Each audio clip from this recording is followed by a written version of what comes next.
Hello Empire, Garrett here with this week's edition of Region Corner. As promised, we're going to be discussing rivets. Different sizes there, all about them. Probably more than you ever wanted to know about rivets. So rivets obviously come in a wide variety of sizes, colors, shapes, and whatnot. They also go by several names. I've heard, Jiffy rivets, speed rivets, pop rivets, double cap rivets. So we're going to start with what I generally consider to be a speed / jiffy rivet. It's pretty obvious. It has just a flat back there with a post of various length, and of course the cap there. So that's usually what I consider a jiffy speed rivet. These are generally used cheaper projects, faster projects, like that. Next, we're going to talk obviously what's called a double cap, which is self-explanatory. It has two caps. So that way, when you put it together, you have a finished end on both sides. Now, I tend to use double caps the most often because one, it's just generally a cleaner, more professional look. And then two, with armor, the double cap's much nicer than this. It will snag your clothes and against your hands and your arms and such. So I prefer to use the double caps. Now they also make some really nice, let me dig one out here, dome rivets here that make it for a really nice touch for some of your projects. Now I'll go ahead and show you a quick tip. Just because you have a shorter shank than you need, shank is that post there, you can also swap them out if need be, so you can use a longer post. Just a little trick when you're running into projects where you're not running into the proper size. So, with that, we're going to discuss how to actually do rivets. So right here, I'm going to go ahead and pull out a rivet. So let me actually grab a couple, because we're going to do a couple different things with it. I'll show you a couple different ways how to do rivets. I'm not going to say there's a right or wrong way. Some ways look cleaner and more professional than others. We'll just leave it at that. So, when I'm doing a double rivet, cap rivet, because obviously if I'm doing a speed rivet here, then you obviously need that to go underneath on the bottom side, like that. Now, when I'm doing a double cap rivet, though, I like to put the post down. So that way the post is on this side. Now, that being said, this is too tall. If you try to put this rivet on here, it's just going to bend that post over, and it's going to look bad. It's not going to hold well. It's not going to seat, and it's going to fall apart really quickly. So I suggest you don't want to see that. So let's see here. So here I got two pieces already punched out. Now for the size holes I use for a standard double pop rivet is a number 1 3/32. I'm hoping you can see that hole punch. You can also, like I said, you can use your rotary punch or whatever else, but I like to use my holes. So as I stated before, I like to put the shank down on the side that I'm going to be hammering. Now that right there, as you can see, is a good rivet. Hopefully my lighting's a little better. So we want it even or just flush above. Then we're going to take our double cap, push it on there nice and deep. Now, the first one I'm going to show you is how I normally do mine, and that's with just a round dome tool rivet setter. They're not terribly expensive. You want to make sure you get the right size, because if you get one, I have one for very large rivets, which would also be too big. You'd leave a big ring on your leather work, and that just wouldn't be good. So what I'm going to do, see if I can't show you that. So it's going to sit nice and straight on there. And then what I'm going to do is I'm just going to tap it down. Now what that does is that's going to leave you a nice flat edge. If I do it over here, Let me hit that a little harder. So you get a nice domed on this end and a fairly flat square on this side. This is usually how I like to do mine. Now, if you want the round on both ends, you'll use a little round anvil. Do the same thing. Let me show you again.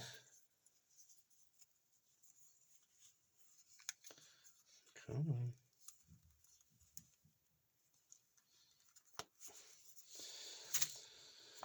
So we're going to put that around there. And then we're going to put it on the anvil.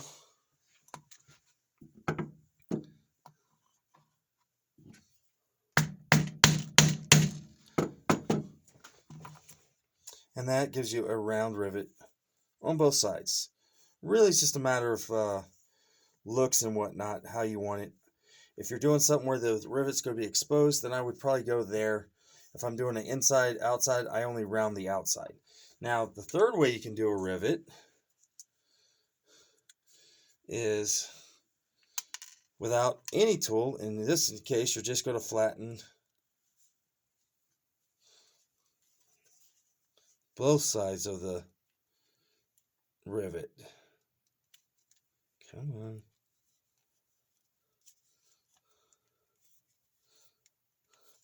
So this one, I'm just going to lay it flat. I might even go ahead and let me go ahead and grab my anvil here, just to make the point home here. In which case, you can just smash them both down flat. I know people that do that. You can also use the backs, the flat end there. Oh, that's the round end. Yep. Now, when you're doing the rivets, you don't want to smash it, because you see right there, I damaged it, I dented it. But you just want to set it. If you overwork it, you'll see the center there. So you don't want to overwork them and flatten them that. So you want to be really careful with having them straight up and even. Now, I'll go ahead and let's pull. I think I can fit a little dome rivet. Now, when you're setting a dome rivet, you need a special tool for those. Let me go ahead and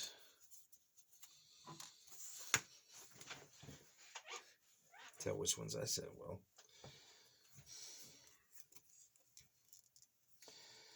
So just to be curious, that's what will happen if you don't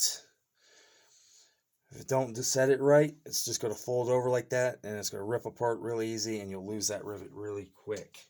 So that's not the hallmark of a quality rivet. So obviously with a dome rivet, we want the dome side, so we're going to put that on.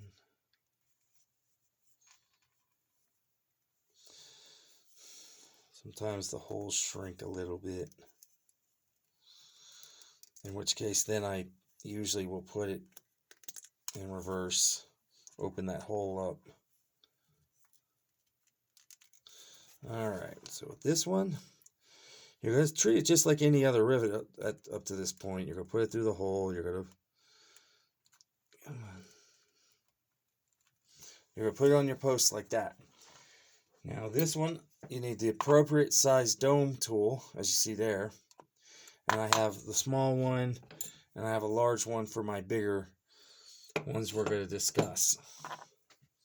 So just like that, you're nice and even.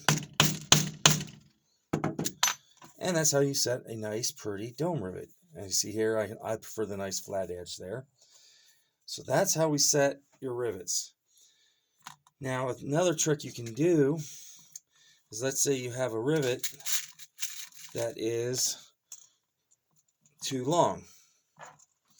So right here, you see it's just way too long there. Ideally, you're going to want to get a shorter rivet, or sometimes it's just going to happen. You can't line up different types of leather. Not every rivet's going to be perfect. So this one, because I'm doing two really thick pieces, that's a really good set right there. Now, if I were to do on this piece, say I really wanted to use this silver rivet,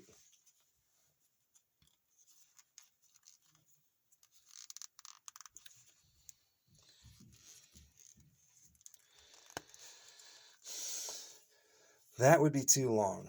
That would be too high. So normally what I do, obviously depending on there, you can put a little washer behind there.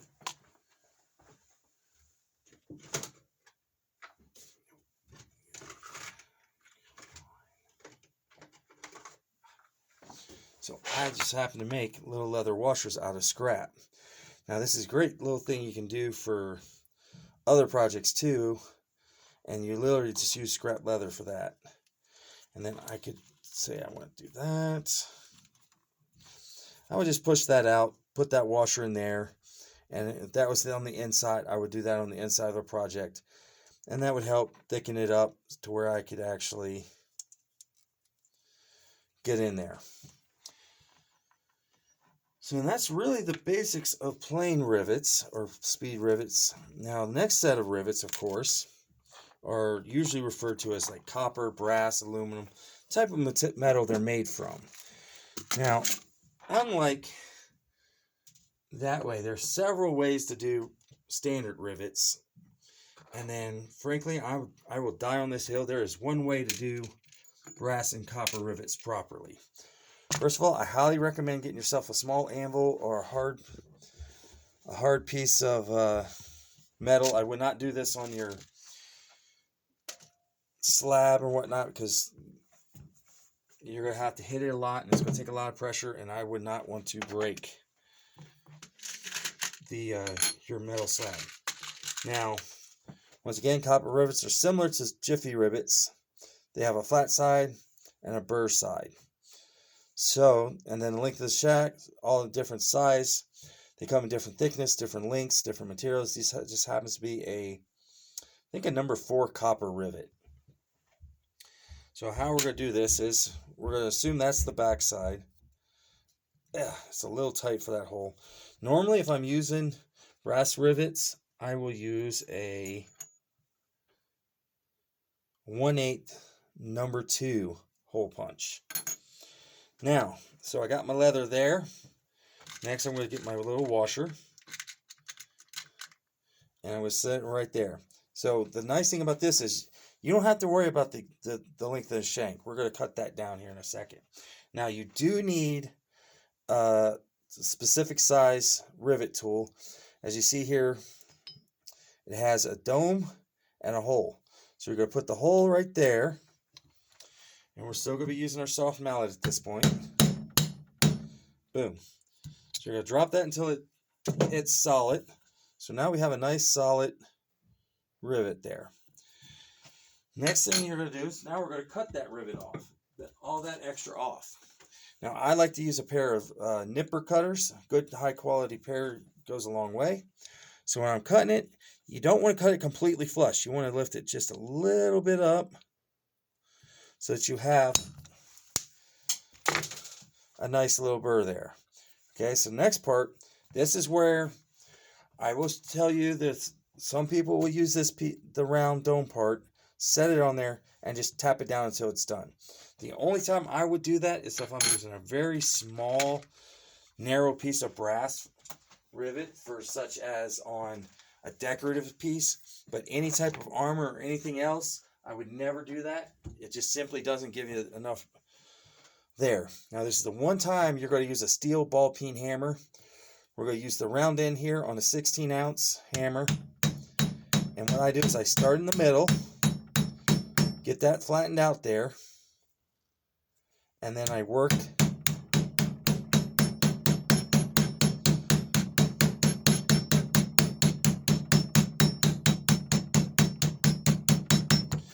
around the edges there, as you see, working the rounds.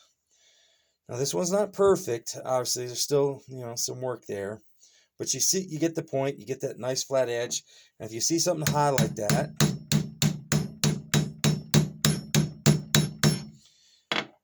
I keep going back and working that over.